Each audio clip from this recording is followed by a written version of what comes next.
আলোচক এবং এখানে উপস্থিত সম্মানযোগ্য সমস্ত শ্রোতা, শুরু করতে আমরা দেরি করেছি এবং বাংলাতে প্রবাদও আছে যে সে কহে বিস্তর মিছা, যে কহে বিস্তর। চেষ্টা করবো বিস্তর কথা না। মনজুরউদ্দিন ইউসুফকে যদি পাঠ করতে যাই তাহলে একটা জায়গাতে আমার পাঠে একটু নিমগ্নতা থাকে। আমি নিজেও উর্দু ফার্সি থেকে অনুবাদ করে থাকি এবং সেই শাস্ত্র এবং কাব্য জগৎ সম্পর্কে আমার একটা প্রবল আগ্রহ আছে। ওই আগ্রহের জায়গা থেকে আমি যদি দেখি তাহলে মনজুরউদ্দিন ইউসুফকে নিয়ে কথা বলবো একটা আলাদা জায়গা দাঁড়িয়ে যায়। এবং তার সঙ্গে যদি আজকে যে প্রচন্ড গতিশীল প্রবন্ধটি আমরা শুনলাম, আমি প্রচন্ড গতিশীলই বলবো, যে 80 কিলোমিটার বা তারও বেশি বেগে একটা জীবনকে ধারণ করবার চেষ্টা, এবং তার মধ্যে ব্যাপক রকমের একটা ব্যাপার লক্ষ্য করা যাবে যে মনিউদ্দিন ইউসুফের জীবনে একটা প্রবল অস্থিরতা, যে প্রতি মুহূর্তে তিনি নিজেকে বদলাচ্ছেন, এক জায়গা থেকে আরেক জায়গায় নিজেকে স্থানান্তর করছেন। তিনি প্রথম দিকেই তার যে পরিবার, পারিবারিক পরিমণ্ডল, সেই পরিমণ্ডলের জায়গা থেকে তিনি মুসলিম মানুষকে ধারণ করছেন। সেই মুসলিম মানুষ কোনটা?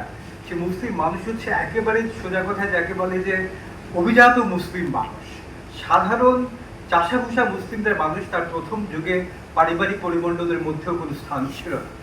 আবার পরবর্তীকালে তিনি বাংলা সাহিত্যের প্রতি প্রবলভাবে আগ্রহী হচ্ছেন, রবীন্দ্রনাথ পাঠ করছেন। রবীন্দ্রনাথ পাঠ করতে গিয়ে আবার ইকবালের কাছে যাচ্ছেন।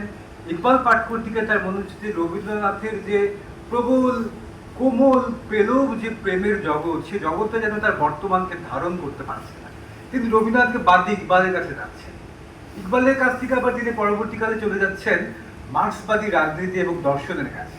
মার্ক্সবাদী রাজনীতি দর্শনের সঙ্গে সম্পৃক্ততার মধ্যে দিয়ে আবার ফিরে আসছেন, লেখাপড়া মাঝপথে থামিয়ে দিয়ে তাদের পারিবারিক পরিমণ্ডলে জমিদারি করার চেষ্টা করছেন, সেখানে ব্যর্থ হচ্ছেন। ব্যর্থ হয়ে প্রবলভাবে আবার ধর্ম আচরণ শুরু করছেন।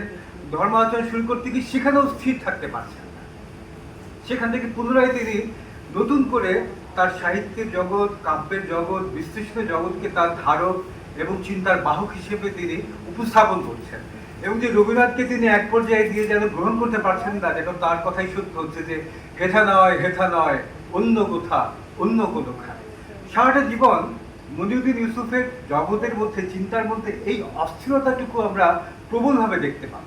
তিনি কবিতা লিখছেন, তিনি অনুবাদ করছেন, এবং কি ব্যাপক পরিমাণে অনুবাদের যে ব্যাপকতা।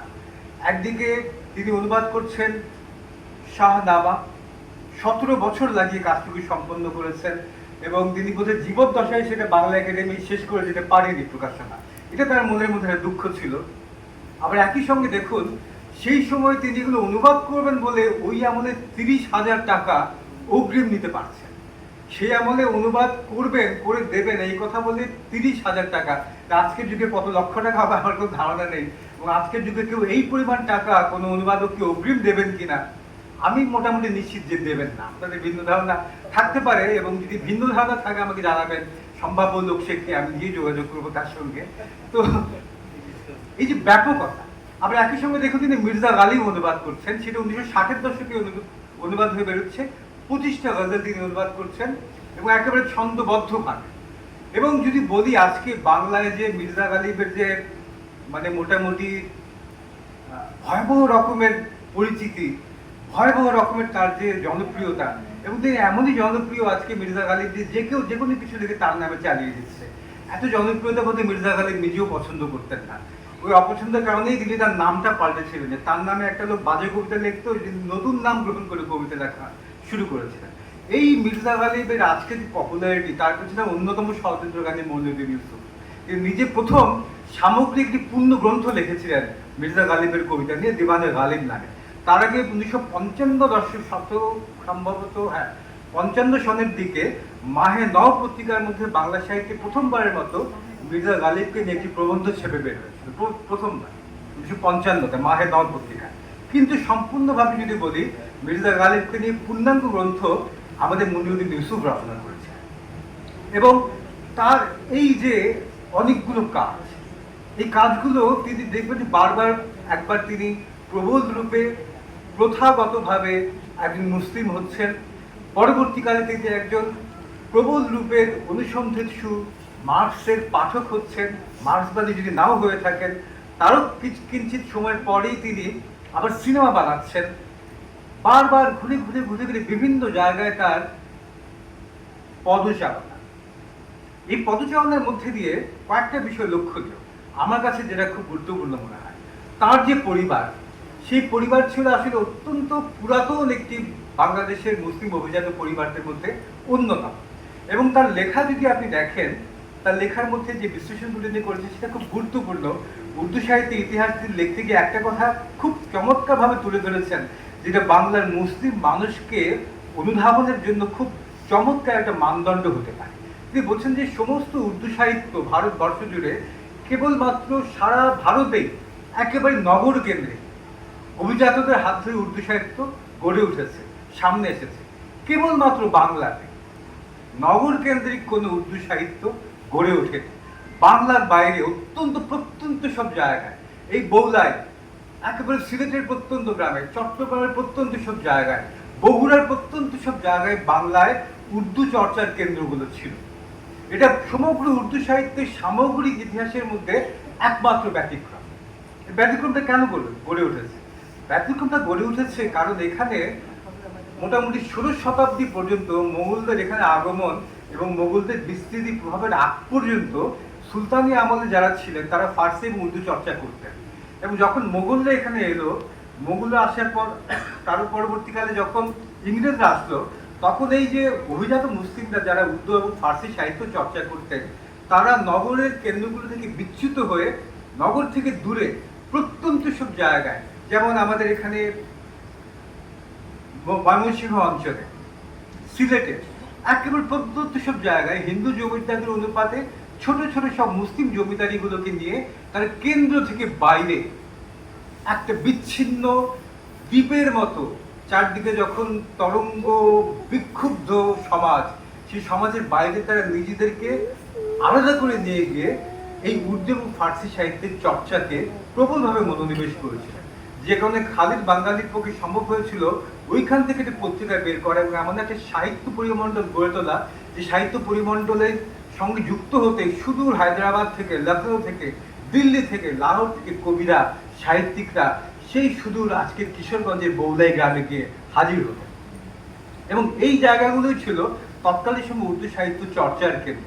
এবং উর্দু সাহিত্য চর্চার কেন্দ্র হওয়ার ফলে তাদের মধ্যে প্রবল রূপে ইংরেজ বিরোধিতা একটা উপস্থিত ছিল প্রবল পরিমাণে, যার ফলে পরবর্তীকালে যখন মাওলানা কারামত আলী খাঁ বা স্যার সৈয়দ আহমেদরা যখন নতুন করে আলিগড় মুভমেন্ট গড়ে তোলেন, তখন তারা আলিগড় মুভমেন্টের সঙ্গে কোনো ধরনের সংযুক্তি নিজেদের অনুভব করতে পারেননি।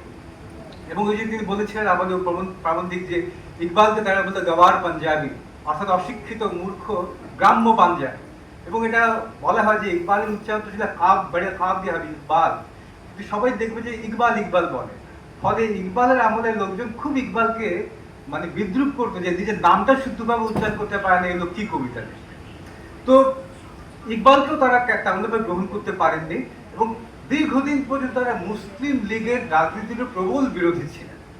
অর্থাৎ ভারত ভাগেরও তারা প্রবল বিরোধী ছিলেন।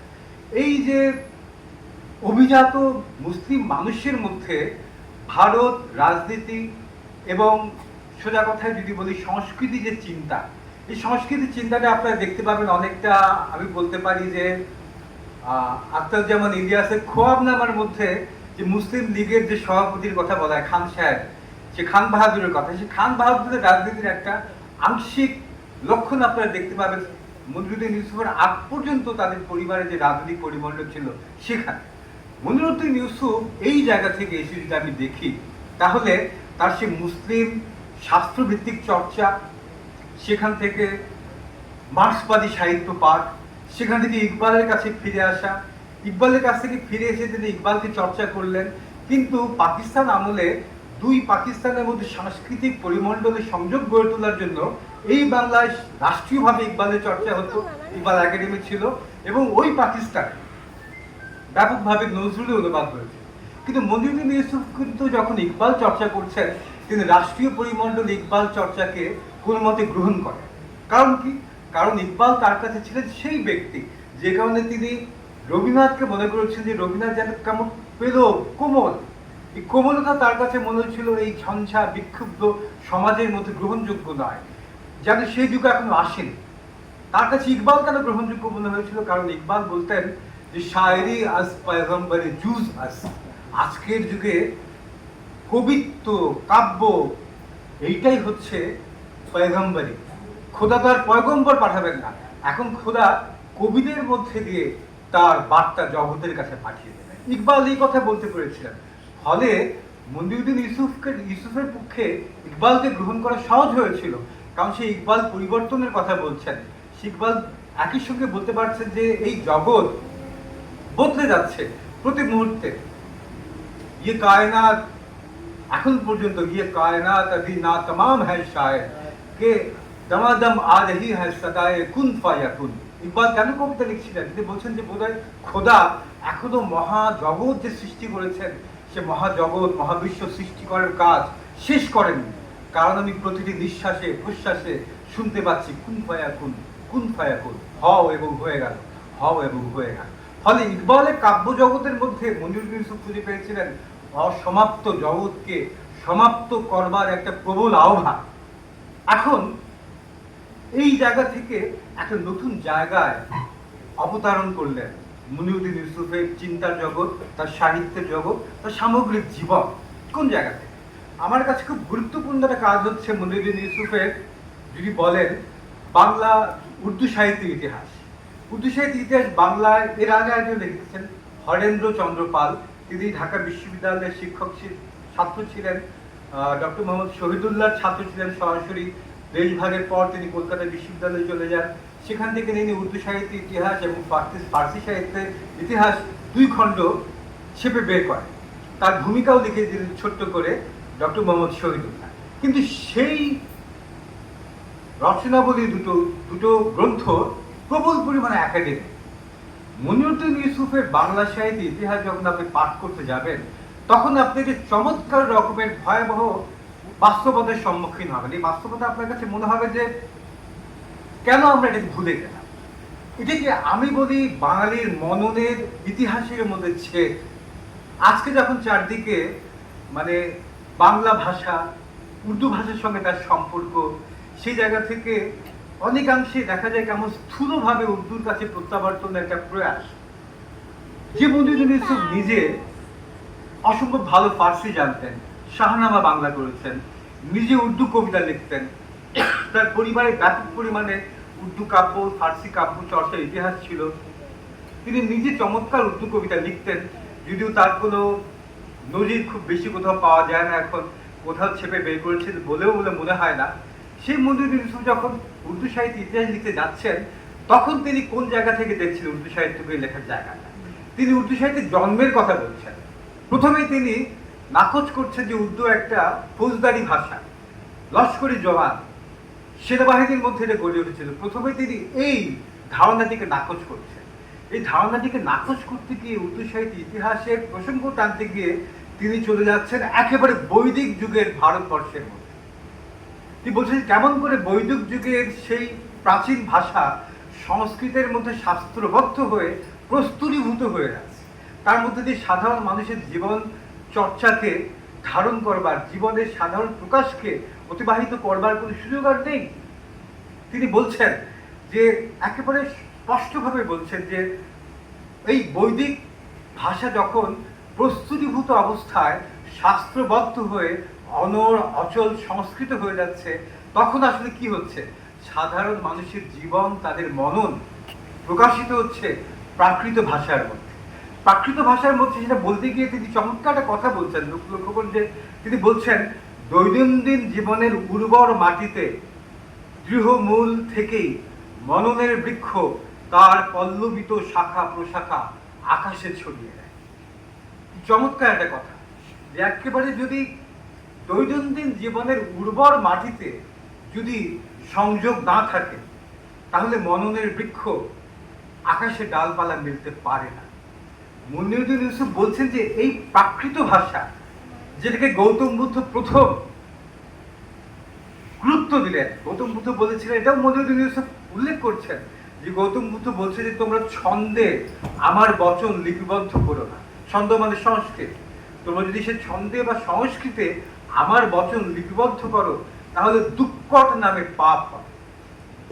মুনির ইউসুফ বলছে যে একটা কথা প্রবল রূপে চিরকালের মতো ভারতবর্ষের ভাষা সংস্কৃতিকে পাল্টে দেবে।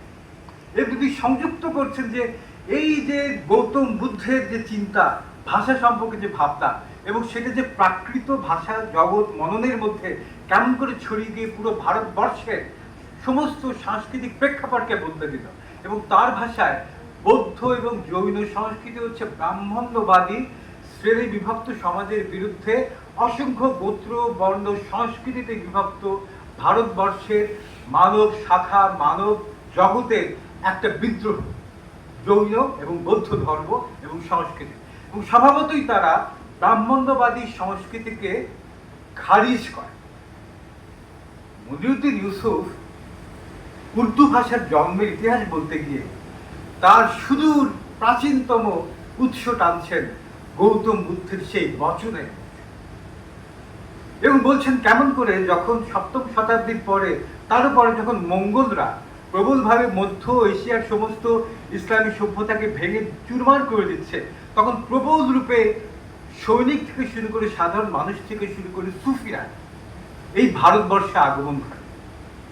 এবং তিনি একটা চমৎকার প্রসঙ্গ টানছেন এখানে যে কেন, লক্ষ্য করে দেখুন খুব গুরুত্বপূর্ণ এই ভাবনাগুলো, যে কেন বিহারে পাঞ্জাবে উত্তর ভারতে মুসলিম মানুষের সাংস্কৃতিক বাহক হিসেবে উর্দু ভাষা একেবারে প্রতিধানযোগ্য একমাত্র বাহক প্রায় হিসেবে ভূমিকা রাখতে পেরেছে, কিন্তু বাংলায় কেন উর্দু ভাষা মুসলিম মানুষের বাহক হিসেবে ভূমিকা রাখতে পারেনি। খুব গুরুত্বপূর্ণ আলোচনাগুলো। মনিরুদ্দিন ইউসুফ বলছেন পারেনি কারণ সুলতানি আমলে যখন তাদের প্রয়াসে তাদের পৃষ্ঠপোষকতায় বাংলা ভাষা এতই উন্নত অবস্থান লাভ করেছিল যে ত্রয়োদশ শতাব্দী বা তারপরে বাংলা ভাষা প্রায় মনিরুদ্দিন ইউসুফের ভাষায় কোট আনকোট ফার্সি ভাষায় ভাব প্রকাশের সমকক্ষতা অর্জন করেছিল বাংলা ভাষা। ফলে বাংলা তার এই যোগ্যতার কারণেই উর্দু এখানে সেই শেকড় গাড়তে পারেনি যে শেকড় উর্দু গাড়তে পেরেছিল বিহারে পাঞ্জাবে হায়দ্রাবাদে এই সমস্ত উত্তর ভারতের কেন্দ্রগুলোতে অথবা বিহারের কাছাকাছি জায়গাগুলো। ফলে আমরা যখন এই জায়গা থেকে দেখব তখন আমরা দেখতে পাচ্ছি যে সেই সময়ের মধ্যে দিয়ে তিনি বাংলা সাহিত্যে যে নব যৌবনের প্রসঙ্গ টানছেন এবং তিনি বলছেন যদি 1757 সনে আমরা যদি তাকাই তৎকালীন বাংলা সাহিত্যের দিকে, আমরা যদি তাকাই যে ভারতচন্দ্রদের কাব্যের মধ্যে আলাউলের কাব্যের মধ্যে ফার্সি বাংলা সংমিশ্রণে যে নতুন ধরনের গদ্য সম্ভাবনা গড়ে উঠছিল এবং কাব্যের মধ্যে ভারতচন্দ্র থেকে শুরু করে আলাউলের কাব্যে সগীরদের কাব্যের মধ্যে যে নতুন বাংলা গড়ে উঠছিল ফার্সি সংযোগের সহযোগে, যদি 1757 সনে মনিরুদ্দিন ইউসুফ বলছেন বাংলার পরাজয়ে না ঘটত, বাংলার আকাশে তার ভাষায় দুর্যোগের ঘনঘটা নেমে না আসত, তাহলে বোধ হয় বাংলা নিজেই মুসলিম মানুষের বাহকের ভূমিকা পালন করতে পারত, যেটা পরবর্তীকালে উত্তর ভারতে উর্দু দায়িত্বটুকু পালন করতে পেরেছে মুসলিম মানুষ এবং সংস্কৃতির বাহক হিসেবে। ফলে আমরা যদি এই জায়গা থেকেও দেখি তাহলে দেখব যে মনিরুদ্দিন ইউসুফের কাব্যের চর্চা একেবারে আধুনিক কাব্য চর্চা করেছেন তিনি কাব্য চর্চা করেছেন, ফার্সি থেকে অনুবাদ করেছেন, উর্দু থেকে অনুবাদ করেছেন, ছড়া লিখেছেন, মহানবীর ছোটদের জন্য জীবনীর রকম মতো লেখা লিখেছেন, হযরত আয়েশার জীবনী লিখেছেন। আবার একই সঙ্গে তিনি লক্ষণীয় বিষয় এই বাংলার অর্থনৈতিক বিকাশের ধারা কি হতে পারে, সামাজিক বিকাশের ধারা কি হতে পারে, এই বিষয়েও তার চমৎকার অত্যন্ত গভীর লেখালেখি আপনারা পেয়ে যাবেন। ফলে আমার কাছে যেটা মনে হয় যে মনিরুদ্দিন ইউসুফকে আমাদের পাঠ করা উচিত বাংলার মননের ইতিহাসে, বিশেষ করে পূর্ব বাংলার মননের ইতিহাসের একটি ছেদ হিসেবে, একটি ভুলে যাওয়া অধ্যায় হিসেবে, এবং সেই ভুলে যাওয়া ইতিহাসের ধারাবাহিকতা হিসেবেই আমরা বারবার ঘুরপাক খাচ্ছি একটা মানে কেমন যেন একটা ঘূর্ণি পাকের মধ্যে হারিয়ে যাচ্ছে বারবার। নিজেদের ইতিহাসকে ধারণ করতে গিয়ে মনিউদ্দিন ইউসুফদের যুগের মানুষেরা যে ব্যাপকতা, যে গভীরতা, অধ্যয়নের মধ্যে তাদের যে বৈচিত্র্য ছিল এবং যে সম্যক বোঝাপড়া ছিল, সেই সম্যক বোঝাপড়াটা আমরা ভুলে গেছি, ধারণ করতে পারিনি, চর্চা করতে পারিনি। এবং বর্তমানে যেখানে আমাদের মনোযোগের সর্বোচ্চ সীমা হচ্ছে 4 সেকেন্ড, যেখানে আমাদের ধারাবাহিক সর্বোচ্চ পাঠের সীমা হচ্ছে 5 লাইন, সেখানে নতুন করে আবার নিউটনের তৃতীয় সূত্র আবিষ্কারের চাইতে ভালো হবে যদি আমরা মনিউদ্দিন ইউসুফদেরকে পাঠ করার দিকে একবার ফিরে তাকাই এবং সে চর্চাগুলোকে, তাদের ভাবনাগুলোকে, তাদের বলা কথাগুলোকে এবং বোঝাপড়ার যে বিশাল পরিমণ্ডল তারা তৈরি করে দিয়ে গেছে, সেই তৈরি করার বিশাল পরিমণ্ডলটিকে আবার ধারণ করবার, চর্চা করবার চেষ্টা করে। ফলে বেশি কথা বলবো না বলে প্রতিশ্রুতি দিয়েছিলাম, আপনাদের চোখে চোখ রেখে সেই কথা তো আজ লঙ্ঘন করা যায় না। ফলে মনিউদ্দিন ইউসুফের খুবই দুর্লভ কবিতাগুলোর মধ্যে যেগুলো পাওয়া যায় না, আমি পাইনি অন্তত, তার একটি উর্দু কবিতা, একটি লাইন আর খুব চমৎকার মনে হয়েছিল। মনে হচ্ছে আজকে আলোচনা আমার শেষ করবার জন্য এটা চমৎকার সুযোগ করে দিয়েছিলেন মনিউদ্দিন ইউসুফ। তার গ্রীষ্মের পংক্তি দিয়ে আপনাদের কাছ থেকে আজকে বিদায় নেব। তিনি বলছেন যে सरगर्मे सफर था मैं तारीख बयामा में, सरगर्मे सफर था मैं तारीख बयामा में, गर्दों पे सितारों की तनवीर नजर आई। অর্থাৎ আমি এই অন্ধকার অরণ্যের মধ্যে প্রবল বেগে ছুটে যাচ্ছিলাম। তার সময় তার কালকে কি চমৎকার একটা আখ্যা দিলেন, অন্ধকার অরণ্যের মধ্যে। এবং তিনি সত্যি প্রবল বেগে ছুটে যাচ্ছিলেন। তার অস্থির জীবন, যে অস্থির জীবনের দিকে তাকালে মনে হয় যেন রেনেসাঁসের কালের যে মানুষরা ছিল, এক একজন প্রচন্ড পলিম্যান, তাদের মধ্যে যে অস্থিরতা, মনিউদ্দিন ইউসুফের জীবনের মধ্যেও সেই প্রবল রেনেসাঁস কালের মানুষের অস্থিরতা খুঁজে পাবেন আপনারা। এবং তাকে কি চমৎকার ভাবে মনিউদ্দিন ইউসুফ বলছেন, তারিখ বায়াবা, অন্ধকার অরণ্যের মধ্যে আমি প্রবল বেগে ছুটে যাচ্ছিলাম, আর তার মধ্যে गर्दों पे सितारों की तनवीर नजर आए।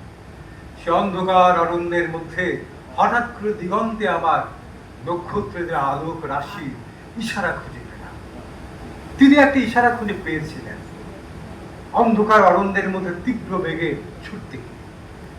আমাদের জাতি, আমাদের দেশ এখনো তীব্র বেগে ছুটছে, কিন্তু বোধহয় তারা সে অন্ধকার অরণ্যের থেকে মাথা তুলে যে দিগন্তের দিকে তাকিয়ে নক্ষত্রের আলো দেখার জন্য যে দিগন্তের দিকে তাকাতে হয়, অন্ধকার অরণ্যের ভেতরে আমরা ছুটছি ঠিক, একটু থেমে দিগন্তের দিকে তাকাচ্ছি না, ফলে নক্ষত্রের আলো চোখে পড়ছে।